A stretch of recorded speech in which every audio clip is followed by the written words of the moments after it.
Baik Anda semua, materi saya yang kedua yaitu mengenai tata krama. Seperti materi yang pertama tadi, saya juga akan berangkat dari pengertian tata krama tersebut. Tata krama terdiri dari dua kata, ada tata dan ada krama. Tata dapat kita artikan sebagai aturan, kaidah maupun susunan. Sementara krama sering diartikan sebagai adat sopan santun maupun basa-basi.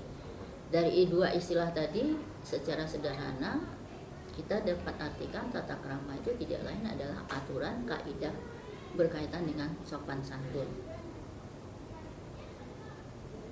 Dalam pergaulan sehari-hari, tata krama itu diartikan lebih luas lagi, yaitu berupa aturan-aturan yang berkaitan dengan adat sopan santun yang berlaku dalam pergaulan masyarakat, baik yang berupa aturan adat tertulis, aturan yang tertulis maupun yang tidak tertulis.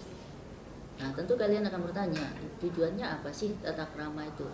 Tata krama diadakan tidak lain agar terciptanya saling menghormati dan menghargai antar sesama masyarakat, sehingga tercipta pergaulan yang menyenangkan. Jadi ketika kita melaksanakan aturan-aturan yang berkaitan dengan sopan santun, antara kita satu sama lain akan terjadi hubungan yang baik dan hubungan yang menyenangkan, sehingga dalam masyarakat tercipta pergaulan yang menyenangkan tersebut. Selanjutnya, di mana saja kita menerapkan tata krama tersebut? Penerapan tata krama dapat dilakukan di rumah, di lingkungan masyarakat, di lingkungan sekolah. Di rumah seperti dengan orang tua, saudara, anggota keluarga. Sementara di lingkungan masyarakat, baik di lingkungan tempat tinggal maupun tempat-tempat umum. Dan di dalam lingkungan sekolah, itu dapat kita lakukan kepada kepala sekolah, guru, karyawan, serta kakak, teman, dan adik kelas kita masing-masing. Ini penerapan tentang tata krama. Nah, kemudian tata krama tidak bisa kita pisahkan dengan etika dan sopan santun. Nah, kita coba melihat satu persatu. Tadi tata krama kita sudah menyampaikan apa itu tata krama. Berikutnya kita lihat mengenai etika sopan santun. Ada beberapa dasar etika sopan santun. Yang pertama adalah memberi perhatian kepada orang lain. Selanjutnya, menjaga perasaan orang lain, menepati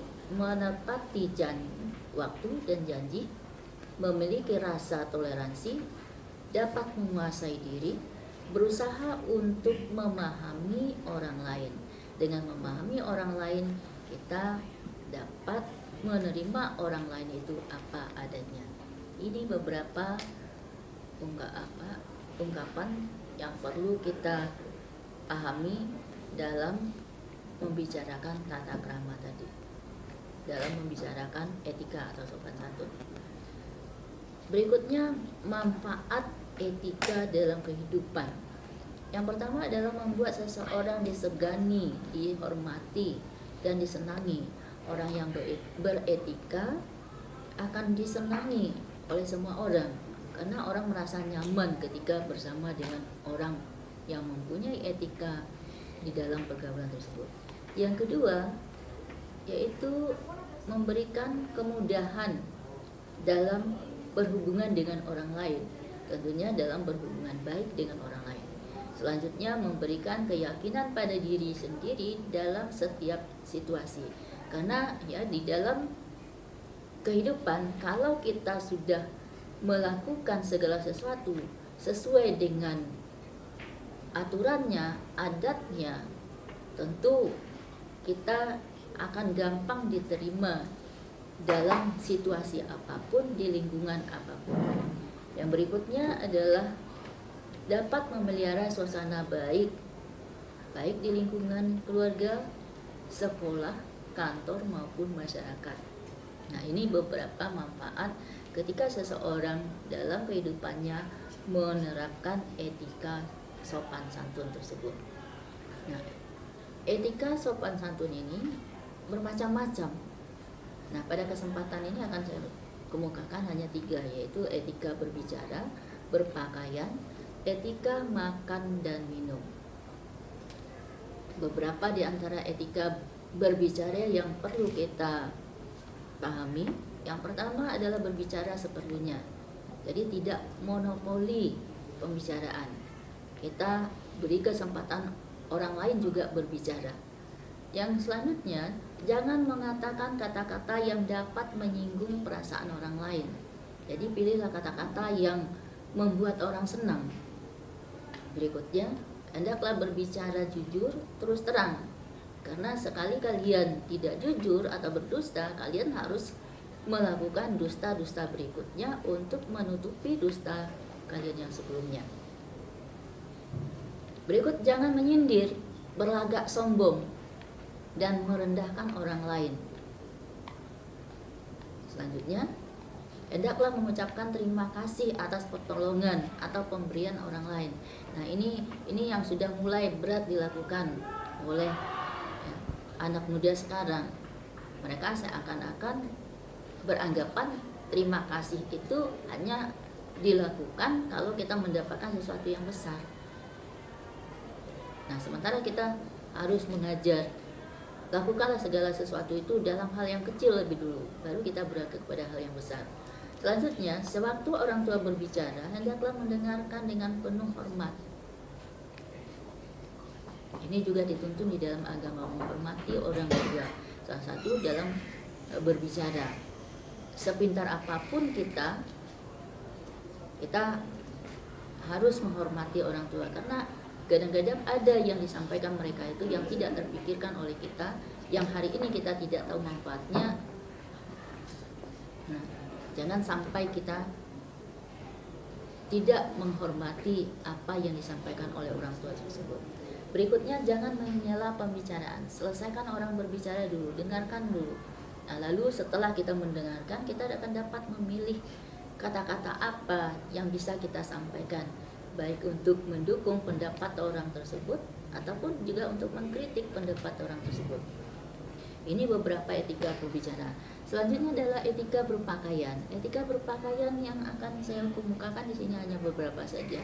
Yang pertama, hendaklah kita selalu berpakaian yang pantas dan sopan. Orang menilai kita itu adalah dari penampilan kita. Pertama, dia akan melihat penampilan kita.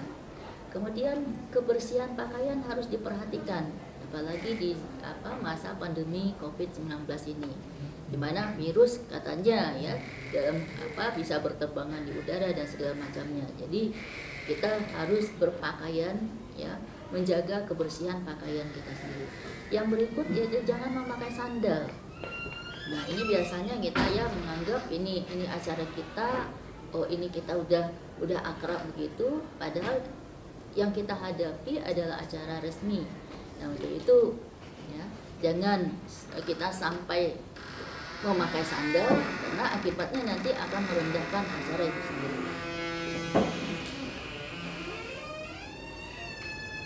Nah, berikut mengenai etika makan dan minum.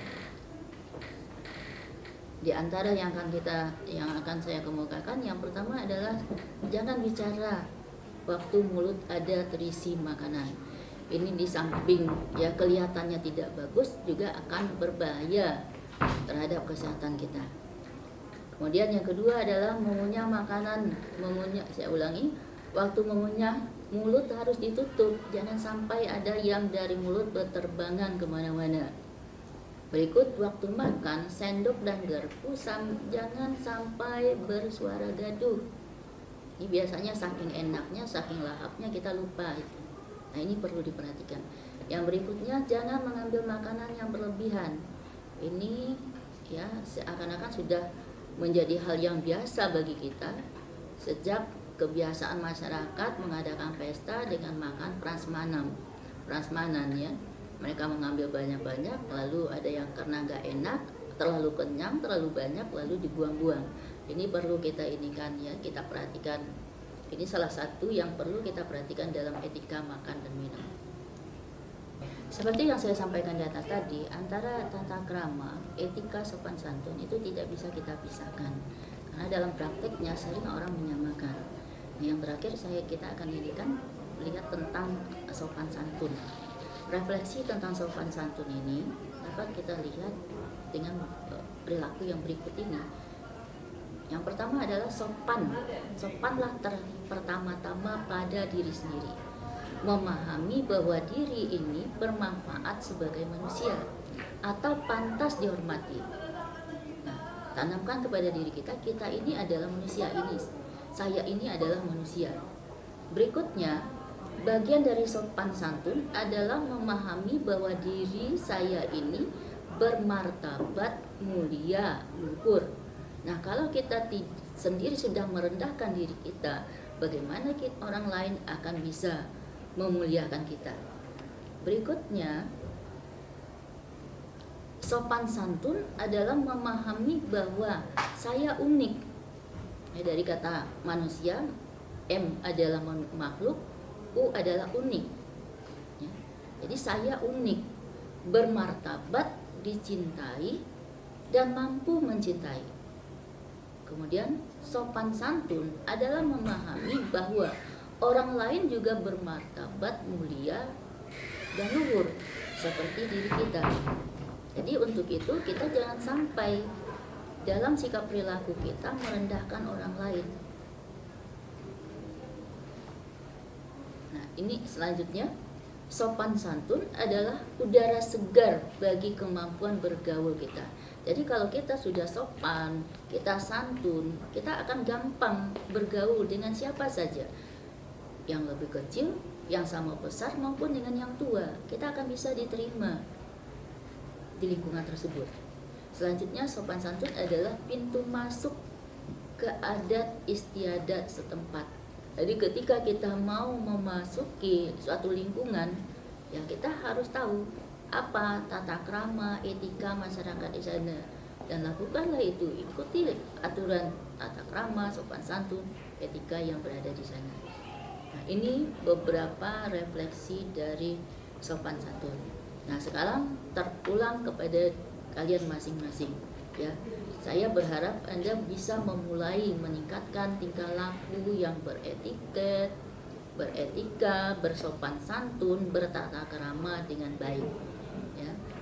Sebuah peribahasa mengatakan ketika kita masuk ke kandang kambing, kita harus mampu mengembek, dan ketika kita masuk ke kandang harimau, kita juga harus mampu mengaum. Artinya kita bisa menyesuaikan diri di lingkungan tersebut, tentunya dengan kita memahami bagaimana etika, tata krama, sopan santun yang berlaku di dalam masyarakat tersebut. Nah, barangkali itu saja yang bisa saya sampaikan kesempatan ini. Mungkin ada pembahasan saya yang tidak dipahami. Pada kesempatan lain di jam tatap muka nanti kita bisa membicarakan lebih lanjut lagi. Terima kasih atas perhatiannya. Saya sudahi. Assalamualaikum warahmatullahi wabarakatuh.